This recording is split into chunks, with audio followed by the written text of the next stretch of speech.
আসসালামু আলাইকুম প্রিয় বন্ধুরা, কেমন আছেন সবাই? নতুন একটি ভিডিওতে আপনাকে স্বাগতম। বন্ধুরা, ফেসবুক থেকে আমরা সবাই সফলতা নিতে চাই, কিন্তু সঠিক রাস্তা কেউই দেখিয়ে দেয় না।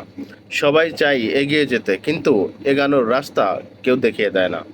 আপনাকে আপনারই নিজের বের করে নিতে হবে ফেসবুক থেকে কিভাবে এগিয়ে যাওয়া যায়।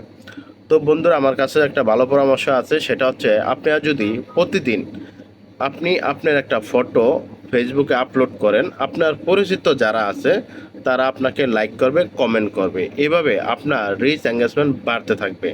শুধু আপনি দেখবেন যে আপনি লেখা পোস্ট করলে, আপনি লেখা পোস্ট যত ভালো পোস্টই করেন না কেন, যেটা ভাইরাল হয় না, অন্য কেউ দেখে না। তো আপনি যখন আপনার নিজের ফটোটা আপনি আপলোড করবেন, আপনার ফটো তো দেখবেন, সবাই আপনাকে লাইক করবে, কমেন্ট করবে। কি কারণে? আপনাকে সবাই চিনে, যার কারণে আপনাকে সবাই লাইক করবে এবং কমেন্ট করবে। এটা একটা ভালো পরামর্শ এবং এটা একটা ভালো বুদ্ধি বলতে পারেন আপনি ফেসবুক থেকে রিচ এঙ্গেজমেন্ট বাড়ানোর জন্য। তো সবাই এই কাজটি করলে দেখবেন যে আপনাদের রিচ